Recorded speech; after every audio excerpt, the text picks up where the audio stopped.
ಎಲ್ಲರಿಗೂ ನಮಸ್ಕಾರ.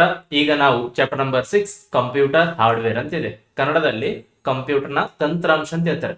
ಹಾಗಾದ್ರೆ ಇವಾಗ ಈ ಒಂದು ಹಾರ್ಡ್ವೇರ್ ಅಂತ ಬಂದಾಗ ನೀವು ಯಾವ್ದನ್ನ ಟಚ್ ಮಾಡಕ್ಕಾಗುತ್ತೆ ಅವೆಲ್ಲದಕ್ಕೆ ಅಂತ ಹಾರ್ಡ್ವೇರ್ ಅಂತಾರೆ.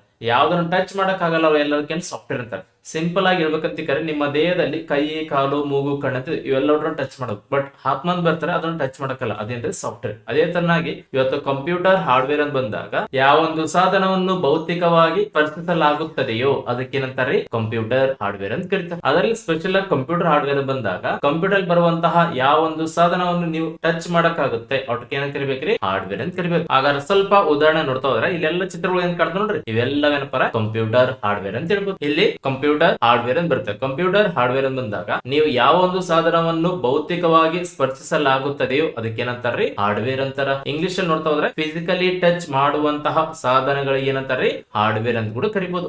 ಉದಾಹರಣೆ ನೋಡ್ತಾ ಹೋದ್ರೆ ಸಿಪಿ ಅಂತ ಬರುತ್ತೆ. ಸಿಪಿ ಅಂತ ಬಂದಾಗ ಸೆಂಟ್ರಲ್ ಪ್ರೊಸೆಸಿಂಗ್ ಯೂನಿಟ್ ಅಂತ ಬರುತ್ತೆ. ಈ ತರ ಒಂದು ಬಾಕ್ಸ್ ಇರುತ್ತೆ, ಒಂದು ಬಾಕ್ಸ್ ಅದು ಹಾರ್ಡ್ವೇರ್ ಗೆ ಉದಾಹರಣೆ. ಅದೇ ತರ input device, output device, memory device ಅಂತ. ಹಾಗಾದ್ರೆ ಇಲ್ಲಿ ಏನಪ್ಪ ಸಿಪಿ ಅಂತ ಹೋದ್ರೆ ಇಲ್ಲಿ ಕಂಪ್ಯೂಟರ್ ಕಾಂಪೋನೆಂಟ್ಸ್ ಯಾವ ಬರ್ತಾವ್ರಿ, ಸ್ಪೀಕರ್ ಮತ್ತು flash drive, keyboard, monitor, CPU, power supply unit, motherboard, mouse ಇವೆಲ್ಲವೇನಪ್ಪ ಹಾರ್ಡ್ವೇರ್. ಇವೆಲ್ಲರೂ ನೀವು ಟಚ್ ಮಾಡ್ತೀವಿ, ಇವೆಲ್ಲದಕ್ಕೆ ನೀವೇನ್ ಕರಿಬೇಕ್ರಿ ಹಾರ್ಡ್ವೇರ್ ಅಂತ ಕರಿಬೇಕು. ಅದೇ ತನ್ನಾಗಿ ಇನ್ಪುಟ್ ಡಿವೈಸ್ ಅಂತ ಬಂದಾಗ ಯಾವ ಬರ್ತಾವ್ರಿ, ಕೀಬೋರ್ಡ್ ಬರುತ್ತೆ, ಸ್ಕ್ಯಾನರ್ ಬರುತ್ತೆ, ಟ್ರ್ಯಾಕ್ ಬಾಲ್ ಬರುತ್ತೆ, MICR ಬರುತ್ತೆ, ಟಚ್ ಪ್ಯಾಡ್ ಬರುತ್ತೆ, ಟಚ್ ಪ್ಯಾನಲ್ ಬರುತ್ತೆ, ಜಾಯ್ಸ್ಟಿಕ್ ಬರುತ್ತೆ, ಬಾರ್ ಕೋಡ್ ರೀಡರ್ ಬರುತ್ತೆ, ಮೌಸ್ ಬರುತ್ತೆ, OCR ಬರುತ್ತೆ, OMR ಬರುತ್ತೆ, MICR ಬರುತ್ತೆ, ಬಾರ್ ಕೋಡ್ ರೀಡರ್ ಬರುತ್ತೆ, ಮೈಕ್ರೋಫೋನ್ ಬರುತ್ತೆ, ಬಯೋಮೆಟ್ರಿಕ್ ಬರುತ್ತೆ. ಇಷ್ಟೆಲ್ಲ ಸಾಧನಗಳು ಏನಪ್ಪಾ ಅಂದ್ರೆ ಇವೆಲ್ಲ ಇನ್ಪುಟ್ ಡಿವೈಸ್. ಇವೆಲ್ಲವೇನಪ್ಪ ಹಾರ್ಡ್ವೇರ್ ಗೆ ಉದಾಹರಣೆ ಅಂತ ಹೇಳ್ಬೋದು. ಅದೇ ತರನಾಗಿ ಔಟ್ಪುಟ್ ಡಿವೈಸ್ ಅಂತ ಬಂದಾಗ ಇಲ್ಲೇನಿದೆ, ಮಾನಿಟರ್ ಇದೆ, ಪ್ರಿಂಟರ್ ಇದೆ, ಸ್ಪೀಕರ್ ಇದೆ, ಪ್ಲಾಟರ್ ಇದೆ ಮತ್ತು ಪ್ರಾಜೆಕ್ಟರ್ ಇದೆ. ಇವೆಲ್ಲ ಏನಪ್ಪಾ ಹಾರ್ಡ್ವೇರ್. ಇವ್ರನ್ನ ನೀವು ಭೌತಿಕವಾಗಿ ಟಚ್ ಮಾಡಬಹುದು.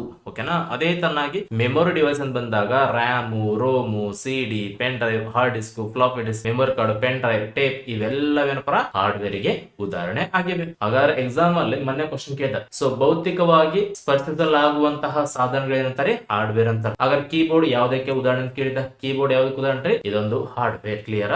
ಆಗ ನೆನಪಲ್ಲಿ ಇವತ್ತು ಕಂಪ್ಯೂಟರ್ ಬಂದಾಗ ಈ ಒಂದು ಕಂಪ್ಯೂಟರ್ ಅಲ್ಲಿ ಸಾಫ್ಟ್ವೇರ್ ಗಳು ಏನಾದ್ರು ಕೆಲಸ ಮಾಡ್ಬೇಕಂತ ಕರಿ ಅಲ್ಲಿ ಬಹುಮುಖ್ಯವಾಗಿ ಬೇಕಾಗಿರೋ ಸಾಫ್ಟ್ವೇರ್ ಬೇಕೇ ಬೇಕು. ಇವತ್ತು ಕೂಡ ಅಷ್ಟೇ ನಿಮ್ಮ ಒಂದು ದೇಹದಲ್ಲಿ ಆತ್ಮ ಏನಪ್ಪ ಕರೆಕ್ಟ್ ಆಗಿ ಆಕ್ಟಿವ್ ಆಗಿರಬೇಕು ಅನ್ನೋಂಗಿದ್ರೆ ಏನ್ ಬೇಕ್ರಿ, ಕೈ, ಕಾಲು, ಮೂಗು, ಕಣ್ಣು ಇವೆಲ್ಲವೂ ಕೆಲಸ ಮಾಡಬೇಕು. ಅದೇ ತರನಾಗಿ ಇವತ್ತು ಒಂದು ಸಾಧನ ಏನಾದ್ರು ಕೆಲಸ ಮಾಡ್ಬೇಕಂತ ಅಲ್ಲಿ ಸಾಫ್ಟ್ವೇರ್ ಬೇಕು. ಆ ಸಾಫ್ಟ್ವೇರ್ ನೀಡಿರೋದೇನ್ರಿ ಹಾರ್ಡ್ವೇರ್ ಅಂತ ಹೇಳ್ಬೋದು. ಅದಕ್ಕೋಸ್ಕರ ಕಂಪ್ಯೂಟರ್ ಹಾರ್ಡ್ವೇರ್ ಅಂತ ಬಂದಾಗ ಭೌತಿಕವಾಗಿ ಸ್ಪರ್ಶಿಸಲಾಗುವಂತಹ ಸಾಧನಗಳು ಏನಂತಾರೆ ಹಾರ್ಡ್ವೇರ್ ಡಿವೈಸ್ ಅಂತಾರೆ. ಹಾರ್ಡ್ವೇರ್ ಕುರಿತು ಇರುವಂತಹ ಮಾಹಿತಿ.